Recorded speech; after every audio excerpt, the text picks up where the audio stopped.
Thank you, Madam Chair. And I'd like to thank Congressman Cole, our ranking member, for his leadership on this very, very important piece of legislation. And Ranking Member Granger as well for your leadership on this. It is a very passionate issue for so many of us. And I am proud to co-sponsor this amendment with my colleagues on the Republican side of the aisle.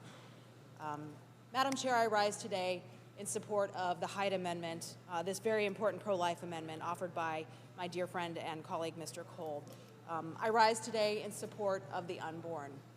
I rise today in support of women, babies, girls yet to be born into this world who deserve every single opportunity that we in this room can give them.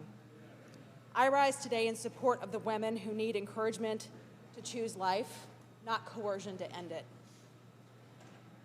I rise today in support of the American taxpayer who does not want to pay for elective abortions with their hard-earned money. I rise today in support of the doctors, the nurses, and other healthcare professionals who are called to defend on life and should not be discriminated against for their beliefs, for following their conscience. I rise today in support of life, liberty, and the pursuit of happiness. And I rise today in support of the Hyde Amendment and the Hyde-Weldon Amendment, which have both enjoyed long-standing bipartisan support for decades, for longer than I have been alive when my mother chose life. I rise today in support of the 2.5 million lives that the Hyde Amendment's enactment has saved since 1976. And I rise most importantly today to be a voice for the voiceless, to defend the innocent, and that is exactly what I intend to do by adding my voice to this conversation. As my colleagues have already explained, this amendment is very simple. It's always been simple, and that's why it has enjoyed such bipartisan support. I'm not going to stand here and reiterate those points, but I think we should point out again, what we've already talked about today, is that all my colleagues on the other side of the aisle have already voted for this, supported it. I could go here state by state reminding everyone how many lives Hyde has saved in those states. In my own home state of Iowa, by the way, Hyde has saved about 40,000 lives, 40,000 babies, including 443 babies just this year. Madam Chair, it saved nearly 3,000 babies in Connecticut. And Mr. Subcommittee Ranking Member, Mr. Cole, you'll probably be interested to know it has saved about 47,000 babies in Oklahoma. I'm sure each of them is thankful for your leadership on this issue today. But this is about more than numbers. This is about the fact that Hyde does save lives. And even if we don't know the numbers, it's important to remember why we're here in the room today, which is to represent the will of the American public. And nearly 60% of Americans oppose taxpayer funding of elective abortions. The number is startling, and I know many of my colleagues have already pointed to that number today. But I think we should take a minute to break it down further. The poll was conducted just this year, so we're not talking about Americans of the past, of the 1950s. We're talking about 2021. Americans today, and 60% of them oppose using taxpayer dollars to fund abortions. So I think it's time we respect the will of Americans.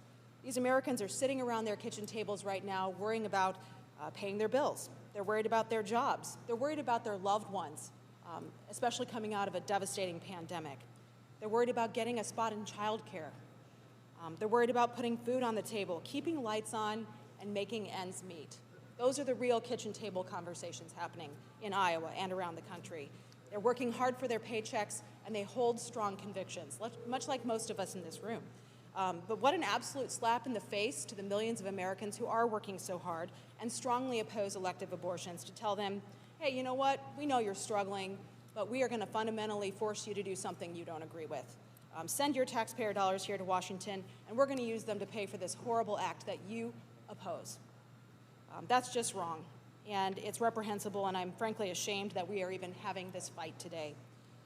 And I want to turn now to the second part of this amendment, which is common sense and foundational to our views as Americans, which is the freedom to exercise your beliefs, and that's the Hyde-Weldon Amendment.